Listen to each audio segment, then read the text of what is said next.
What drug did you take once and thought nope, never again? Topiramate, Topamax, a drug used to treat migraines and seizure disorders. I started developing a couple of the less common side effects, including facial numbness/tingling, visual disturbances, and most concerning to me, aphasia. The scariest thing about the aphasia is that it can be permanent. Sorry, but I'll deal with the headaches, which weren't even migraines, just a stress phase I was going through, and keep my words, thanks. Salvia.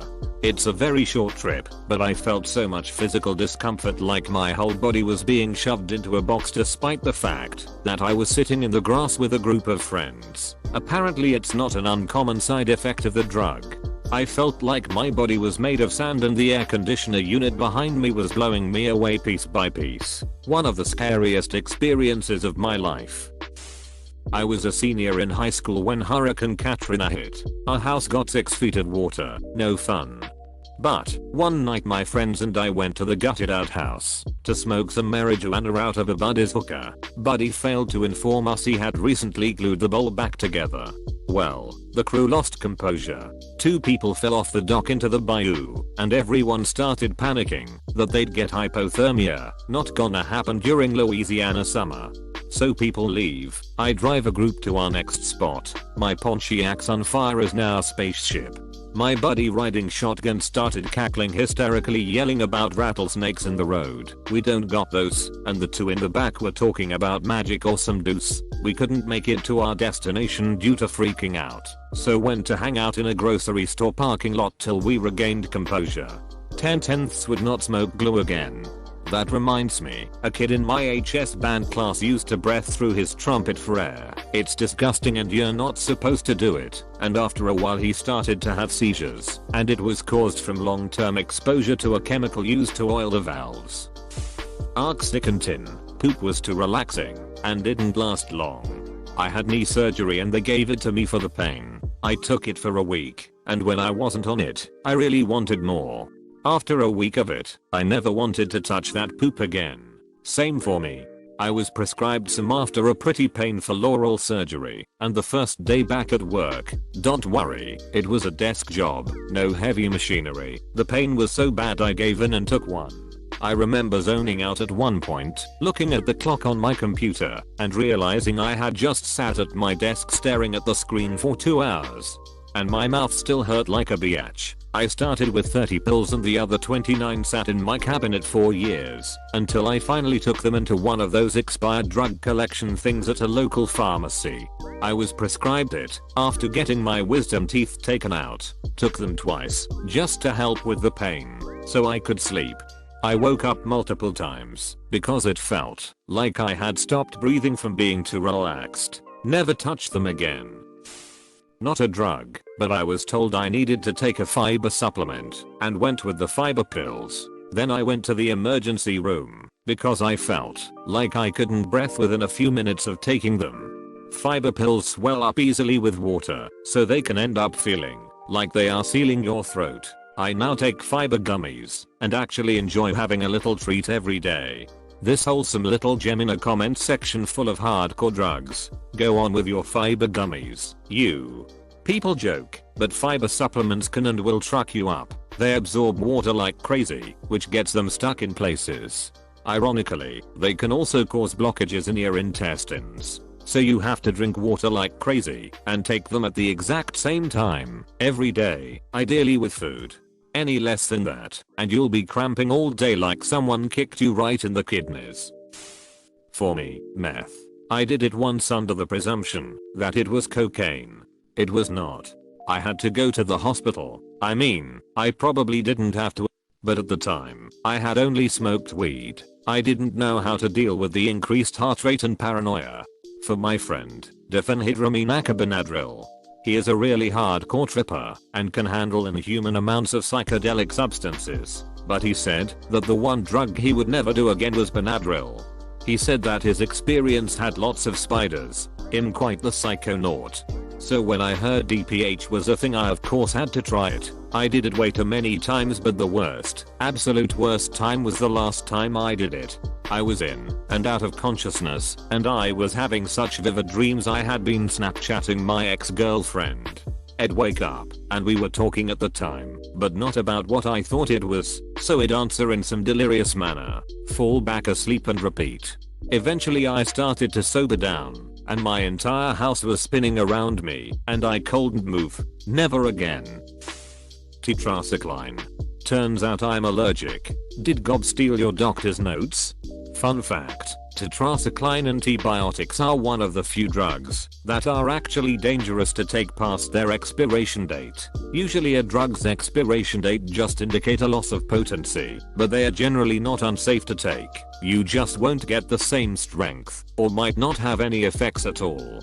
Not tetracycline. It literally becomes toxic. Ambien. Woke up in my underwear on my neighbor's porch.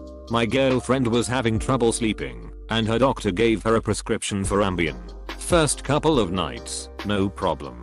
Then I wake up one night and find her in the kitchen, all the burners on the stove turned on full. Semi-lucid, she said she wanted to make soup. I managed to get her back into bed. 2 nights after that, I wake up to find her out in the garage, in the car, engine running, wearing just a pair of knickers. Said she needed to go to Albertsons because we didn't have peanut butter. She quit taking Ambien after that. I didn't know Ambien by name, different brand name here, but I instantly knew what it was when I read the story. Brand name still knocked here, and I have a crap ton of stories, since I've taken them when needed for like 15 years. I had no idea what Ambien was, had trouble sleeping due to anxiety, and friend gave me something called Stilnox. I knew very little about sleeping pills, and turns out keeping myself up instead of trying to sleep lead to some interesting experiences. Nothing extreme, but images, pictures while browsing felt alive. Paintings, especially portraits, were creepy, moving their heads, following me with their eyes. No more portraits in my flat after that experience. I took one night, then took another, and then another. I wasn't trying to abuse it, it just didn't put me to sleep. I trashed my house. I woke up at 11 the next day to my boss calling me. I was in the military at the time. He started chewing my ass, and all I had to say was I took Ambien last night, and he said, okay, get in when you can. He knew how that crap ducked people up. I got a prescription of Ambien for insomnia. That scene from Wolf of Wall Street where he says he figured out that you get mucked up when you take it and don't fall asleep is extremely true. Very pleasant high. Even though I was by myself, I always felt like I was in a room surrounded by friends. Never did anything too gnarly other than send silly texts, but that was enough to make me want to stop. I did not like the fact that I was doing this with zero recollection. Reading my own texts the next morning was too stressful to be worth it, and I knew it was a matter of time before I landed myself in trouble with someone. Edit. I misremembered the scene, and it was actually about a different drug. However, I stand by my statement that taking Ambien and staying awake never fails to be interesting.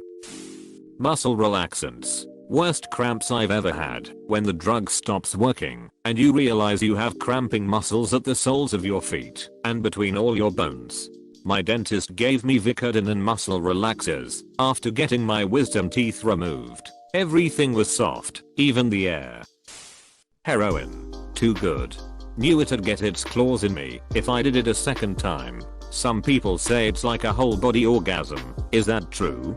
I won't say that. If a sneeze is 5% of an orgasm for a fleeting moment, heroin is 30-50% of one for a couple of hours. Quit trying to make me do heroin. You know the famous saying, liquor before beer, don't do heroin. For me it was coke. I'm a broke biatch, so after spending $80 for maybe an hour's worth of a high, I very quickly learned why it's called blow. You can blow through it and all your cash in a few days tops. Glad I got off that poop quick. Welder ruined me. For me it wasn't about the money, it was because I immediately knew I would be addicted for life. The deuce is ducking awesome, and that's the reason it was one and done for me. It's been almost 35 years, and I still remember that night like it was yesterday. Single-handedly the smartest decision I have ever made, and I was around people who continued to do it. Meth. Did some once thinking it was coke. Spent 2 days strung out and horny as hell. Never again. It'll have a motherfucker watching Pornhub for 30 hours straight. It's the exact reason my Ivy League graduate degree brother no longer works and has delusions. He got into the hookup scene. I think it was because he was embarrassed about being gay, even though our family is super accepting and don't give a crap. But he also lied to super liberal college friends. It's impossible to say why. Then he got into the hookup community and completely fell apart. Went from making a crap ton to shacked up in a condo he bought that eventually he will lose because his savings are dwindling. It's sad. Me too, except I wasn't horny. I got hella paranoid from not sleeping. Kept hallucinating that a static man was coming to get me. Muck that poop.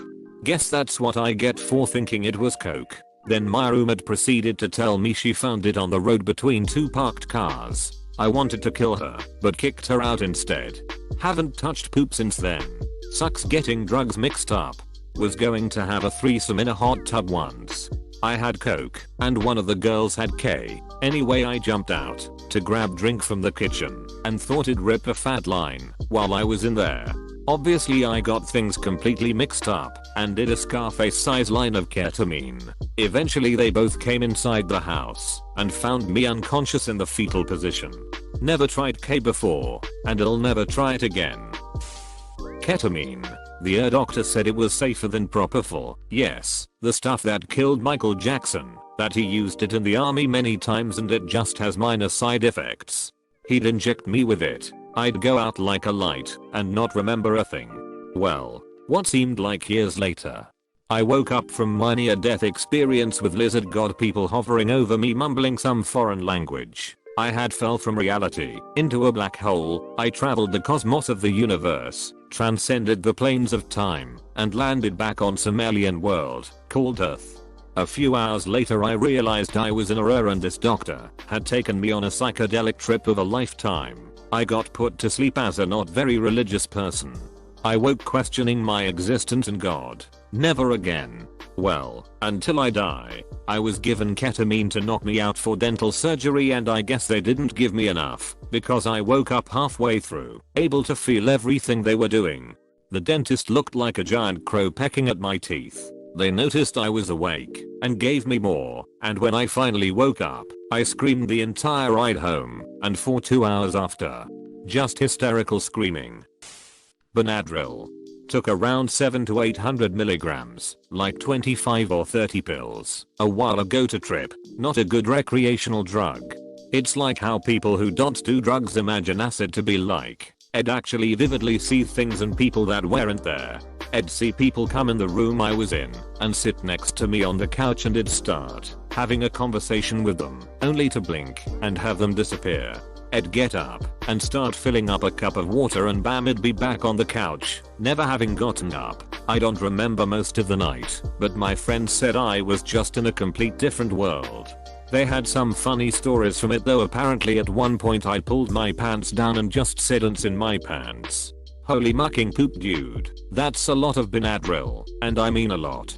If I remember right, you can trip on half of that or less. Jesus. Check her out next time. Surprised you didn't end up in the hospital or something. He did end up in the hospital, but then he blinked and he was on his couch. The Benadryl kept corrupting his new saves.